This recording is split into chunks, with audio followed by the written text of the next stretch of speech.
I'm Wes Matheny of the law firm of Wilson, Frame and Matheny here in Morgantown, West Virginia.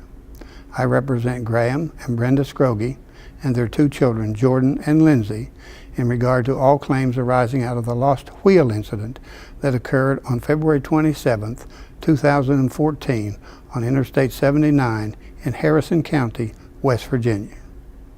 As you know, on that date, a wheel and tire assembly disengaged from a Shipley tanker trailer, shattering the windshield of the Scroggie vehicle and crushing the face of Graham Scroggie, resulting in severe and permanent brain damage, cognitive deficits, loss of vision, loss of taste and smell, scarring and disfigurement, and many other related damages. It is my hope that this video presentation, along with the written records provided, will assist the principals in this case in analyzing, understanding, and appreciating the magnitude of this case. Under West Virginia law, there are 4 individuals who have legal claims arising out of the lost wheel incident of February 27, 2014. These individuals and their respective legal claims are as follows. Graham Scroggie, personal injury damages and loss of spousal consortium. Brenda Scroggie, personal injury damages, loss of spousal consortium, and negligent infliction of mental distress in the zone of danger. Jordan Scroggie, loss of parental consortium. Lindsay Scroggie, loss of parental consortium. You will have an opportunity to see and hear from each of them shortly as to how this lost wheel incident of February 27, 2014 has affected each of them and the Scroggie family.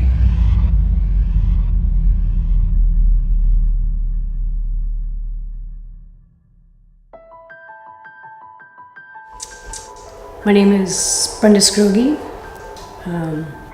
I am 45 years old and I have 2 children, a son and a daughter. My son is 18 and my daughter is 16. And I'm married to Graham Scroggie. We've been married for coming up to 20 years this July. And we live in Bellwood, Ontario, Canada. We've always wanted to go to Key West, so we did take a travel down to Key West, which we stayed a day and a half. Decided that we were going to take the scenic route back through West Virginia. Our trip that was really nice ended up bad. So we're coming into a soft bend, just outside of Clarksburg, or coming into Clarksburg. Split second, I see a tire. Then I hear glass, sound of breaking glass. And I feel wind on my face. And then I kind of come to and I look over at my husband and he's limp, he's not coherent, and he's got blood coming out of his ears. And I look above at his face and I see a hole just above his eye and it's gushing blood. So I realize our car is kind of out of control and it's going over to the other side of the median. And I know my husband's injured bad, but at this point I don't really know how bad. I know he's making gurgling sounds and he's vomiting. And I know if I don't get control of the car, I can't help him. And I was afraid that the car was going to flip. Once I got the car to safety, I just shut it off and started yelling at Graham to get him to come to, thinking that he would come to. And then I got out of the car, grabbed some clothing from our bag so that I could get the bleeding to stop, and started to yell for someone to get 911. Then when I went over to the other side of the car to help Graham, I realized he had another big cut over his left eye. So I tried to get the piece of material that I had to cover both of his wounds to try and get the blood to stop. And shortly after all of that, I could hear the ambulance coming, and the fireman was the first on scene, and he grabbed the door and just pretty much ripped it off the car and put Graham's seat back. And one fireman grabbed his legs, and the other fireman grabbed from behind the seat, put something around his neck, and got him out and put him on a stretcher. And they put him in an ambulance to where the helicopter, they had to give him a ride from the scene to the emergency helicopter, and from there they took him to the Ruby Memorial Hospital in West Virginia. It was several hours before I was able to see Graham. Once I did get to see Graham, the one doctor explained to me that they had to put 2 puncture wounds in his skull to release blood clots off of his brain. He had tubes down in his throat, which was helping him breathe because he was not able to breathe on his own. It was then that I actually realized just how badly injured he really was. His face was kind of flat, and he still had blood in his ears, and his eyes were really swollen shut. And they told me that he had broken all of his eye sockets were all broken, and that the fine bones by his ears were all multiple fractures, and that he didn't have, his cheeks were broken, and they had broken jaw.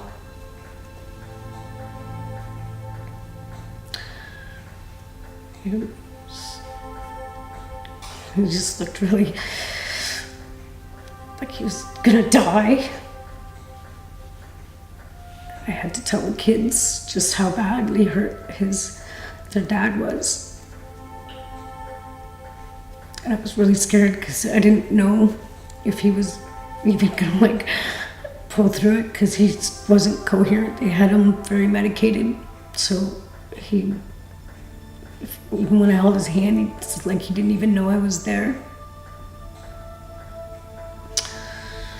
They told me that he had one blown eye, and that he was going to have multiple surgeries. So I stayed in West Virginia. My kids did come to see him for a couple days, and then they went back home, and I decided to stay with Graham and be by his side. And it was approximately 7 days that they decided, with all of his injuries, that he would be best treated closer to home where we had more family support. So we flew on a medical jet back to Hamilton. His surgery was 9 hours long. So now he has no sinuses. They've all been fractured. They had to put in new floors for his eyes. They had to reline his eyes. The one eye has no eyesight, very, very little eyesight. His bones by his ears were really fractured, so they had to remodel all that. He no longer has cheekbones, so they put in titanium plates for his cheeks. His jaw was broken, so they had to put wire in to wire his jaw. So from all the brain damage that Graham has endured, some of his residual problems are vision being one. He takes him a little longer to read something and to understand what it is he's reading. Sometimes he may have to read things over a few times. He has problems with multitasking. Things have to be very simplified for him. It's too in-depth. He has short-term memory issues. He has no taste, no smell. Since the accident, he's impotent, so we don't have the closeness that we once had. We have lots of struggles and issues with our kids have issues with not having that same closeness with their dad. Sometimes it's like having a third child. And we kind of miss him the way he used to be. And we keep moving forward. And now we have to deal with how we're gonna live with this new guy. He looks similar, but he's not the same guy. I have to worry with his seizure, with his brain healing, because if he falls and hits his head due to a seizure, it could be more catastrophic than the first time. So we always have to have somebody here, 24-hour care, kind of watching and making sure that he's safe. He's not able to return back to his work as a mechanic. So just this year I was started back to work to help pay for the cost of living and raising a family, and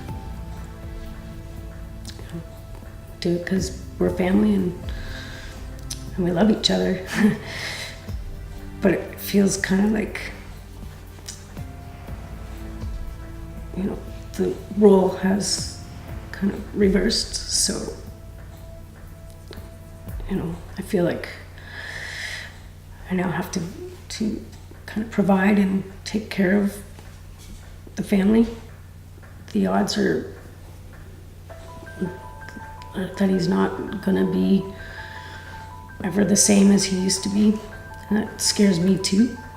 We're learning to try and accept the new dad, the new husband. We used to be a very strong family of 4, just very tight. Since the brain injury, it seems a little more dysfunctional. But we're really trying to stay strong for him. And, we're a very loving family, and it's just what loving families do, is try to stay together.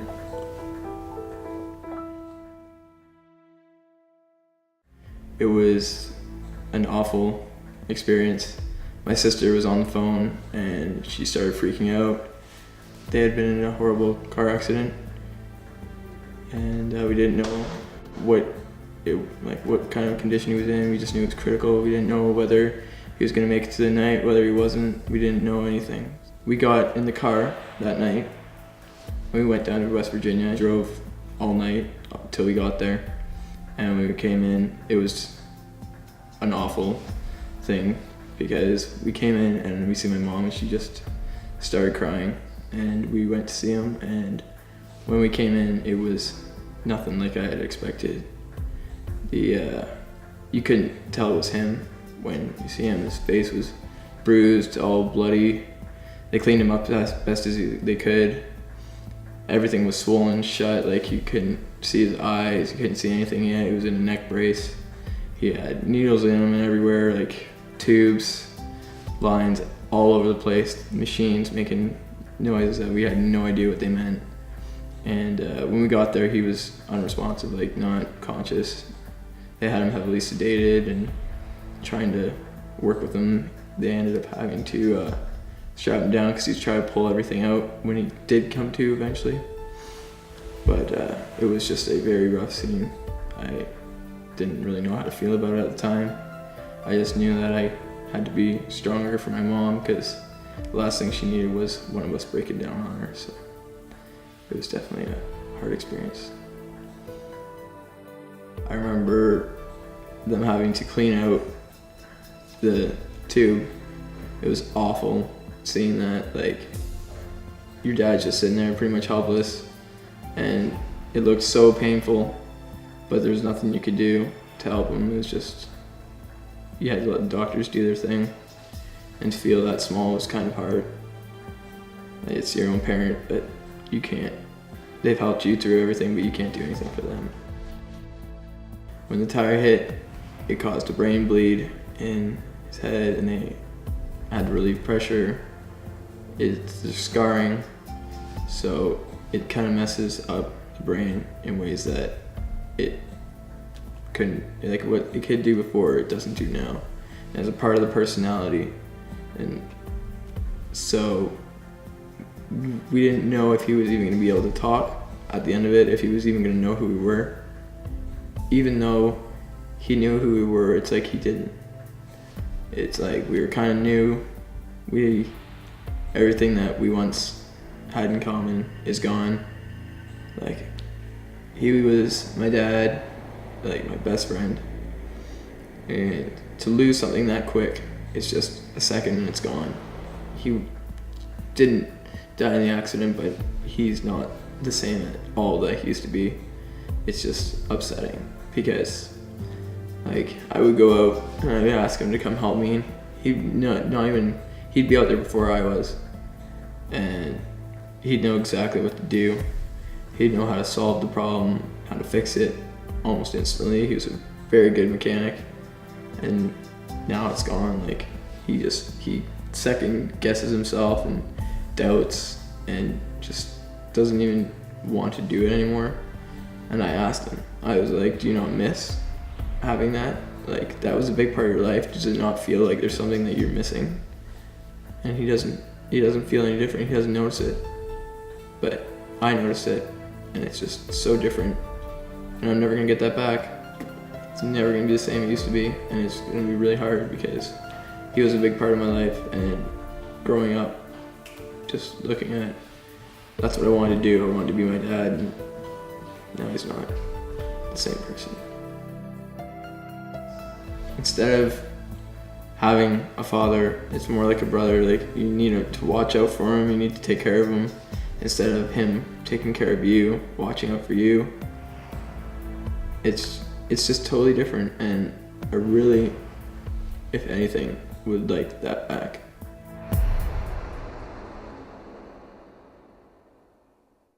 Yeah, my mom called and she was really upset. She was crying and she was like, oh, there was an accident. And I was like, oh, what? Like, I didn't really get it. Oh, God. That there was like an accident, and she was like really upset. So she's like, oh, it was really bad. I was like, okay. And then I made like a whole bunch of calls because we were like leaving. When I got to the hospital, I think it was me and my mom that were like the first ones to go in, and it was like really bad. He didn't even look the same at all. His face was like huge, and yeah, so like the doctor kind of like brought us in, and it was really hard. Like, everything was broken, and he was looking a little better. Like, his face was still swollen and stuff, and he couldn't talk because he had like the hole in his throat. So that was kind of like hard because he couldn't really communicate really well, and I don't know, like, he was kind of like, he seemed a little bit like childish a little bit because he didn't seem like a dad. Wasn't like a dad figure anymore. He's kind of like a child, and you're just kind of like talking to him easy and stuff. And dad, like, my parents went to Florida, and like my dad actually never really came back because it's like he's totally different now. It affected his personality. So he thinks he's the same, so he doesn't even know what he was like before. Almost like higher than me, like he would help me with things. He would like teach me things, how to like build things. Like he'd teach me how to like make things for the horses and like explain to me how to do things, but he just doesn't, like it's like he doesn't know. So yeah, I kind of like lost my dad there because he's not really a dad figure anymore. It's been so long and he still hasn't, he's made progress, but he hasn't made progress that he used to be like. And people don't see that because they didn't know him before. Like everyone that knew him before is like, oh yeah, like he seems kind of off. It's not the same at all. It's not normal anymore. I don't even know what normal feels like. It's been so long. Like, my family isn't the same. It's just different. He's so different. I can't even remember what my actual dad was like anymore. Like I don't have a dad figure anymore. Like I was so excited to have him come home and he's so different.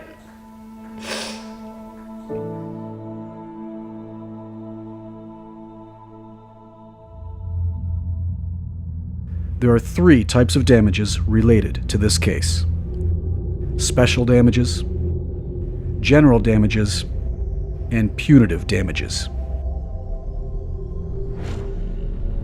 The special damages for Brenda Scroggie consist of doctor, hospital, and medical bills totaling $12,281.37. The general damages for Brenda Scroggie consist of loss of comfort, society, companionship, and spousal consortium, pain, suffering, and mental anguish resulting from witnessing the injuries to Graham Scroggie as an innocent bystander in the zone of danger.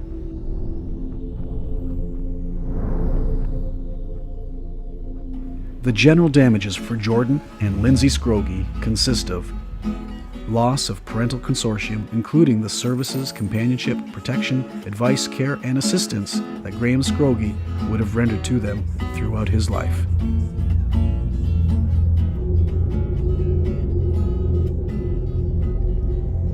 The special damages for Graham Scroggie are consisting of Graham's medical bills, lost wages and benefits based upon his rate of earnings at the time of the incident, lost household services, and future life care plan total $4,063,241.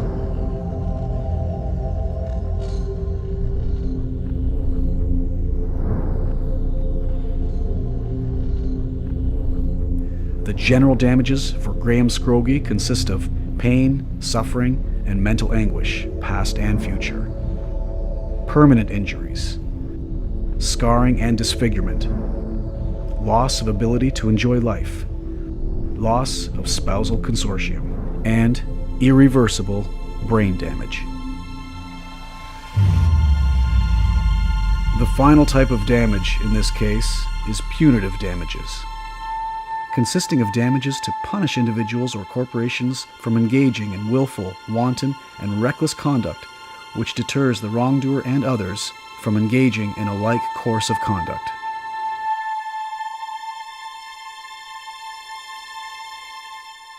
The dollar value of all these damages under West Virginia law is left to the enlightened conscience of a West Virginia jury.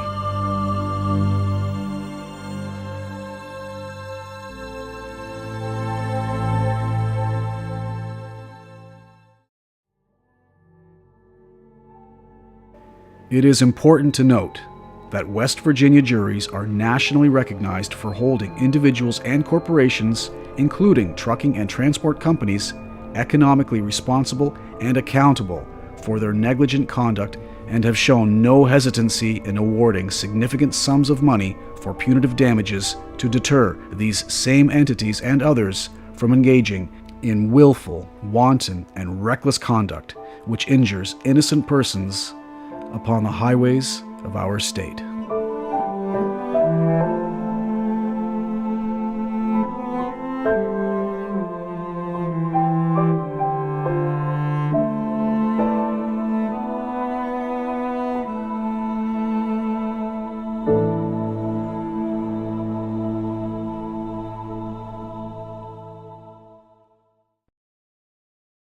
We can now approach this case in one of two ways. We can spend hundreds of thousands of dollars litigating the issues. We can travel 2 countries, taking the depositions of engineers, doctors, surgeons, life care planners, and vocational specialists. We can spend tens of thousands of dollars compiling and analyzing jury questionnaires, conducting focus groups, and preparing shadow juries for use at trial. We can then submit this case to a West Virginia jury verdict of unknown and unpredictable magnitude. Or we can take this opportunity to resolve this case in the best interest of both the Scroggie family and Shipley Transport. We can take this opportunity to ensure the financial security of the Scroggie family.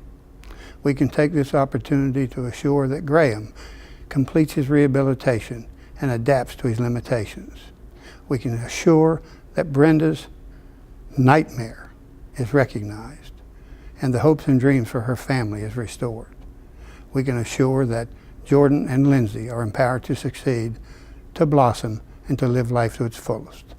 I stand prepared to discuss these issues with you directly or to participate in a timely, meaningful pre-suit mediation if you find that necessary.